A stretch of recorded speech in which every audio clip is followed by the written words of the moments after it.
Yes, thank you so much. Hi, everyone. My name is Karabo. I am a content creator, digital marketer based in South Africa in the beautiful city of Cape Town. And yeah, that's where I'm now, um, in this video from. So yeah, it's good to be here.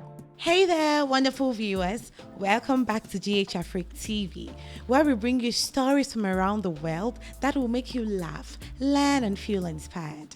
Today, we're thrilled to have you with us once again. Great. Karabo, you're welcome to GH Africa TV. My name is Nino, and I'm glad to have you here. I know you've been traveling a lot. I know you travel a lot, and I want to ask you this question before we start with our conversation. I want to ask you this question: among the countries that you've traveled, let's talk about some of the challenges that you faced in any of the countries that you've traveled. Have you faced any challenges in any of the countries that you've traveled? Um, I mean, I haven't been to many of many countries compared to other people, but I think for someone with the privilege that I have currently, I've been to enough countries to know which ones I like and which ones I don't like. And I think at the top of the list would be Mauritius, unfortunately. And it's quite sad because it's a country where you'd expect people to be welcoming, especially people of color, and considering that a lot of people in Mauritius are people of color. But I think it wasn't the best time arriving at the airport. You know, like when you get to the airport and things just start off bad, and you just know that, oh, the experience is just going to be long lasting. So Mauritius was one of those countries where I experienced I was profiled as a black woman, and I don't know if my braids also didn't help because people I know because there's been stories of people smuggling drugs with in braids and stuff. So I was sort of asked many questions at the time of my arrival in Mauritius, and luckily enough, I was traveling with a group of it was just women actually, and I was the only black woman there within the group of ladies that I was traveling with, but everyone that I was with was super supportive and really nice. But at the airport, that's the place where everything was just not, not great. I was being asked about my passport, things that were really not even an issue. And it was only after one of the ladies that I was traveling with came looking for me because they were already moving forward to customs and so forth that they were not seeing that I was, with the group. And as soon as one of them came back to ask me, what's going on, and everyone at the customs at the desk was like, oh, okay, so you are with people. And I've mentioned that, yes, I'm here, with people. I'm not traveling alone. And I'm here to work because it was a business trip. Actually, we're traveling to go do a photo shoot for some products. And yeah, that was honestly, I don't think that I will ever want to be in that country again. Maybe if somebody pays me a lot of money to go, which that's not going to happen. So, Wow. So, aside this surprise, has anything else surprised you again in any of the other countries? mm, I think the most surprising moments that I've had was um, recently when I went to Montenegro. Like, not a lot of people go to Montenegro, and I'm in an era where I travel to countries that a lot of people don't go to, like the usual South Africans would go to. And I went to Montenegro because it was just one of those countries I wanted to know about that not people talk about, and it was surprisingly really beautiful, and everybody was super nice. And that is like Eastern Europe, and you don't really see a lot of black people there, but I had the most fun. Like that was one of the countries that I had so much fun, and it was surprising because you would expect the worst from like an all European country from what people say on social media, but it was honestly amazing, and I would definitely recommend it to people. Wow. Then I think we all have to visit there one day. Wow. Now, so let's start with our conversation. I want to ask you this question. You know, like many will love to travel. So I want to ask you this question. How do you choose your travel destinations? How do you choose your travel destinations? That's a good question. So a lot of people would generally travel to countries because they see a content creator online talking about it, and they go for the gram, you know. And for me, at some point, I mean, I did one of those, but because I watch a lot of movies, I love movies so much, and I grew up watching a lot of them. I always go to countries based on something that I saw in a movie. Like, for example, when I went to Greece, there was this little spot that I saw on Wonder Woman. So when Wonder Woman starts, there's a when the male actor, the lead actor, crashes on an island. There was this beautiful island that was there, and I thought, I want to go there. That's where I want to be. I want to see that island with my own eyes. You know, it's so beautiful. At first, I thought it was in Asia, and turns out that it was in Greece. So I thought, huh, okay, I'm gonna go to Greece. And then when I remember when we traveled to Greece, that was the only thing that was driving my purpose to make it to Greece. I was like, I don't care about activities. I don't care about any other things. All I care about is that spot that I saw on the movie. And I remember when we made it to that location, I was just like, oh my goodness, I can't believe that this is actually happening. And I can't believe that it looks in the movies. And when I got there, even when I posted the pictures, people thought that it was photoshopped. And honestly, that was the most beautiful location that I've ever seen in my entire life. It was so surreal. Yeah. So I travel because I see something that's moving and something that reminds me of something that I saw on TV. And it goes back to, Game of Thrones, because they shoot all over the world. Like I really want to my wildest dream is to travel to Game of Thrones locations. That's all I want. Oh, okay. Yeah. Okay, so you are more of watching movies and also using cartoons in planning. Yes. Yes, yes. So let me ask you, what other resources like blogs, websites, guides? What other resources do normally people use also in planning? Um, I mean, the travel community is very big. So there are always travel content creators around the world, especially in Africa, who are now exposing Africa to the rest of the world, and they share so many tips that a lot of people can follow. And that's why there is content creation. Like there's always someone for people. So what might work for me might not work for someone else, and so forth. So I use a bunch of things. I don't believe in getting in having my trip planned by someone else. Um, like travel groups and so forth. But then there are other people who would prefer all of that to be organized by, travel companies because it takes off the stress. However, when I usually plan my trip, there's always the Google, your normal suspect, the Google spreadsheets to write up the itinerary. So you just write up a list of all the things that you want to do, the places that you want to see within that country, and then you start narrowing it down according to your budget. And what I usually do with flights is I use Skyscanner to compare flights. You can also use cheap flights, but most of these things are more accessible when you are in Europe. But for around the world travel, I use Skyscanner. I also use Google Flights, which is also amazing. And I've seen a rise in people using Google Flights because it also compares flights from different service providers to destinations that you would be searching for. And then I also recently started using Travel Start. They also recently launched like a Travel Start Plus situation thing there where you can compare flights and get like a lot of services and a lot of discounts, which I think most of us would appreciate to have. When you travel on a discount and a budget, it always works. Like it helps a lot. So I'm always like, look, I need to pay less for flights. I need to pay less for hotels as long as I have fun wherever I'm going. So yeah, I use those platforms, and sometimes travel content creators have discounts that they share. But I haven't seen that a lot with African creators. So it's always a matter of going around just checking what's out there and where do people go. And the less traveled countries are the most cheapest ones. And where you don't even need a visa is the best place to be. So always first check the places where people don't go and where you don't need a visa. that's where I start. So yeah, that those are the platforms that I would use. And yes, don't search too much. Don't search too much because the more the demand, the higher the price is.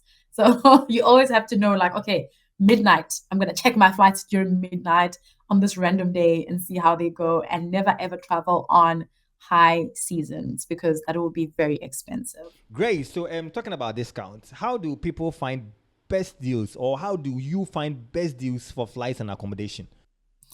I always, I've learned a few tricks from other people where they say, oh, the best time to buy flights is on Wednesdays in the evening, or always travel during winter. So I always track, what Google does is that it allows you to track your season. So you can make it like a flexible date where they just show you different flights on different seasons and you choose which one is cheaper.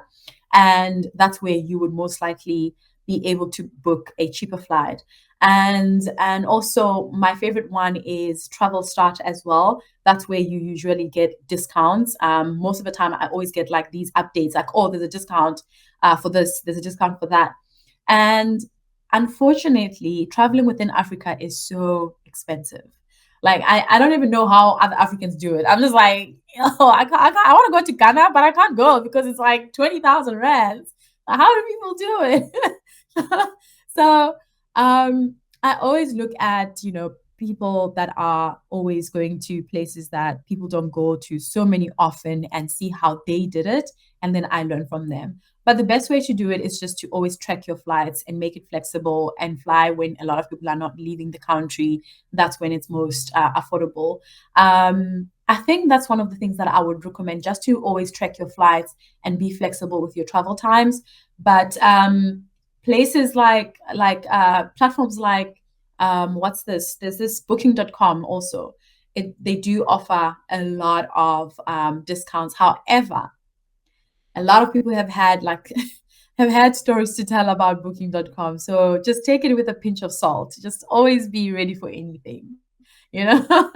Always be ready. The thing about organizing your own flights and your own accommodation is that when you are responsible for it, you also have to be very, very prepared for when things don't go as you plan. But again, like we say in the travel space, there's never a wrong turn or anything. It's always an adventure. So yeah, even if you get lost, you'll be happy at the end of the day. Great one. Even if you Yeah. get lost, you'll be happier at the end of the day. If in case you just join us here at GH Africa TV, my name is Nino. If this is your first time of watching a video on our platform, kindly subscribe to our channel and click on the bell notification or icon, or hit on the bell notification icon to always get an update from us whenever we upload a new video. So, Karabo, let me ask you this question. Any detailed strategy for creating a travel journey Yeah. or trip? Any Okay. detailed Okay. strategy? So the one thing that a lot of people struggle with is budget, because once you travel to the country or the destination that you'll be traveling to, you don't want to go back again and do it because, well, now you have more money, you couldn't do it last time. You want to go to other countries. So you always want to make sure that when you go, you make it impactful, no matter what budget you have. So for me, it goes back to the basics of spreadsheets. When you have a Google spreadsheet, it's amazing to organize. Like you just use your Excel spreadsheet and you write down every single thing that you think is possible to do, like everything about that trip, the flights, the possible flights. I would also suggest having like three dates, three option dates that you would want to do, like going and coming back. And also from there on, have activities on different days that you can do.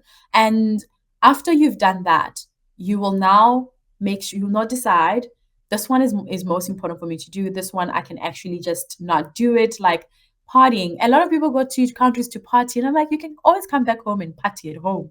Alcohol is the same everywhere you go, you know? um, so so that's what I usually do. I write down all the activities that I want to do, all the places that I want to visit, and I also put links to every single activity. And from there on, I also write the prices.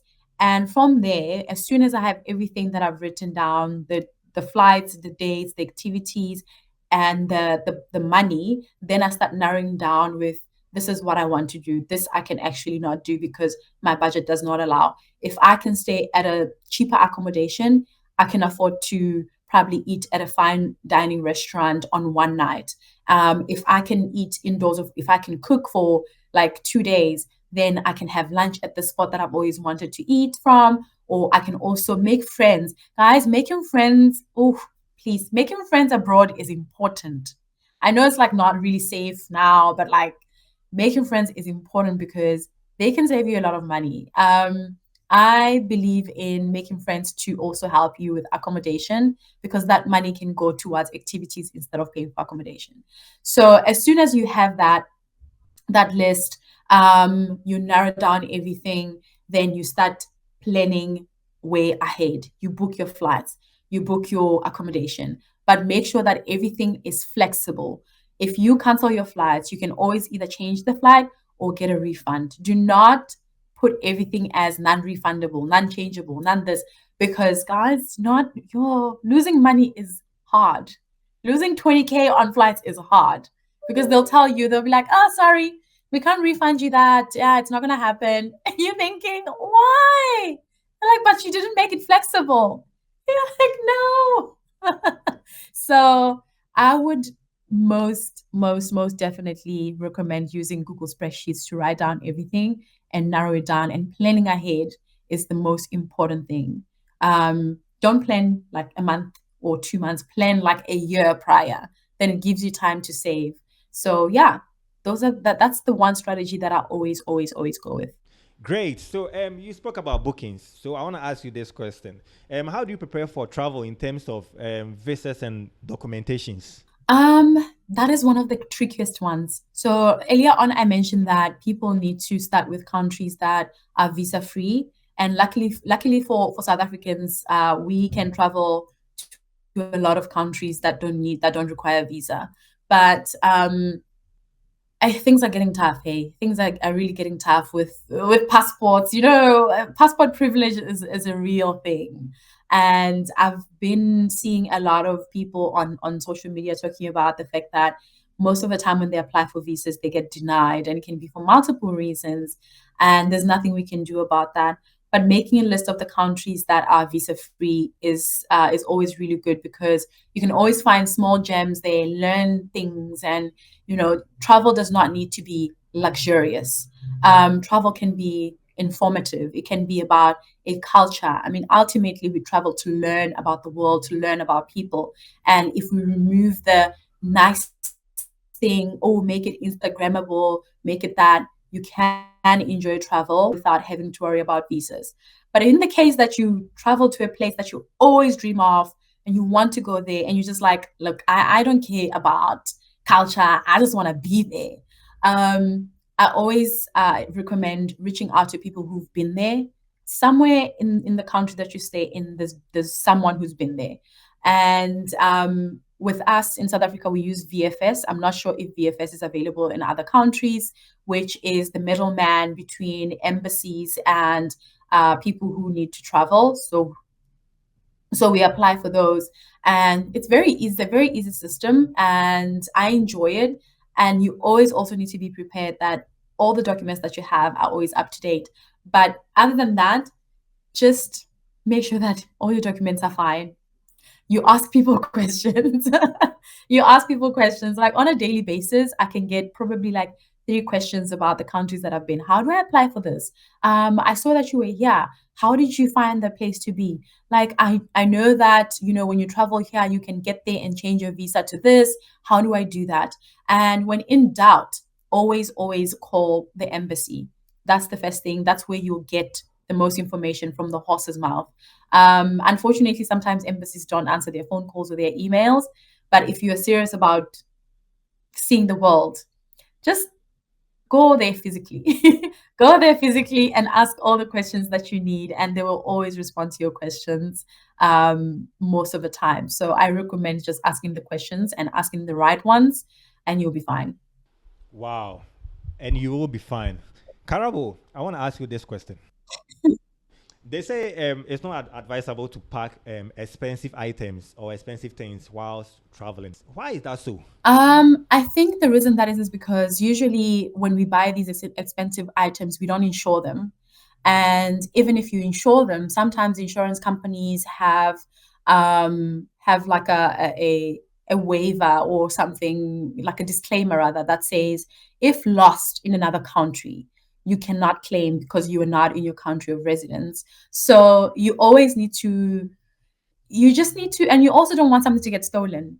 For example, if you pack your Gucci bag in your check-in bag and you put your camera in your checked-in bag, those things can get lost. Like a luggage can get lost, and they can't refund that because you told them that, oh no, there's nothing expensive in the bag, because they ask you, and you know how we are. We're always like, oh, there's nothing in there, but you know that there's something in there always, and so they can't refund that.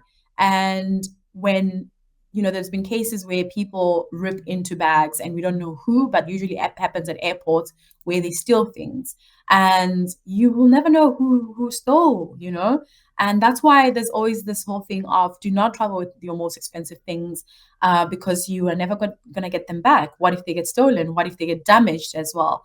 So it's a risk that you have to be willing to take and accept if something happens, because at the end of the day, we are not Bill Gates. We can't replace things so fast. We don't have the money. So so we're not Kim Kardashian. If it's lost, it's lost. We can't do anything about it. So always be cautious about where you're traveling to and who you're leaving your things with, and why do you even need those things? Like usually you don't even need to dress up that much because you're doing so many activities, and yeah, so yeah. Great. We are almost done with our conversation, though. We are almost done. But if in case you just join us here at GH Africa TV, if you are new on this channel, kindly subscribe to this channel and click on the bell notification icon to always get an update from us whenever we upload a new video. Karabo, any top tips or any advice, any tips for planning a successful trip or journey or travel? Any tips? Yes, definitely. Um, if you plan a trip and you're planning it with your friends, and at the last minute they're like, "Oh, sorry, I don't have money." Honestly, don't get upset. Don't get upset. Don't get worked up about it. Just pack your bags and go. Leave them behind because they had that opportunity. Leave them behind.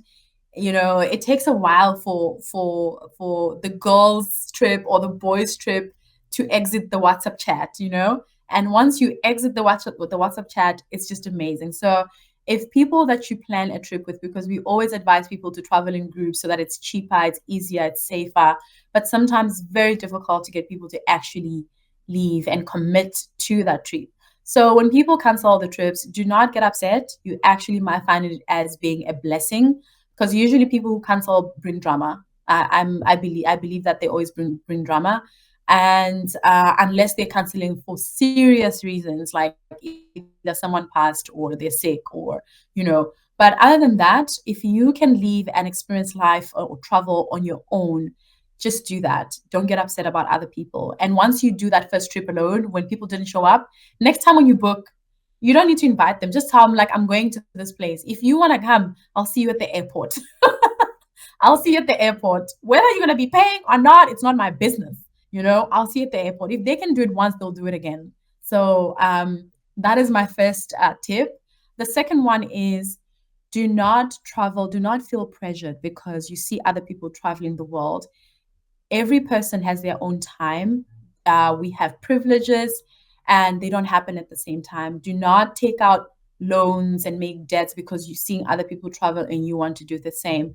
Do not do that. Like, don't. Like, that's the worst thing that you could ever do, because you go away and you enjoy your time. At the back of your head, you know that you have 50K that you're owing the bank because you just wanted to go see the Eiffel Tower. Like, that's just, no, that's just not something that's worth it. Do not feel like you are not doing anything just because you are not in Spain or you are not in Greece. We all have seasons and it takes time, it takes commitment and savings. And if you can travel debt free, that is the best thing that you could ever do. And sometimes these people who travel, we don't even know where they're getting their money. So always stay true to yourself about how you travel and how you want to meet people around the world. Make friends online, because I always make friends online.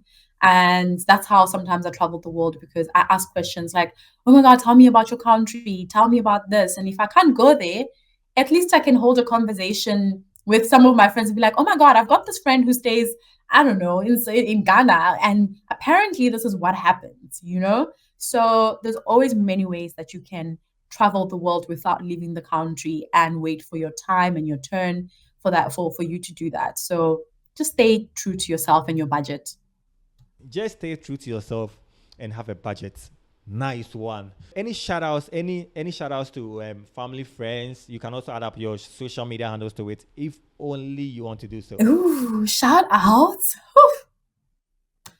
Um, I want to shout out my friends, my friends who've been a part of my life for forever. I want to shout out all the people that I engage with on social media. I feel like those are the people that have been making it such a beautiful space to learn and engage and grow.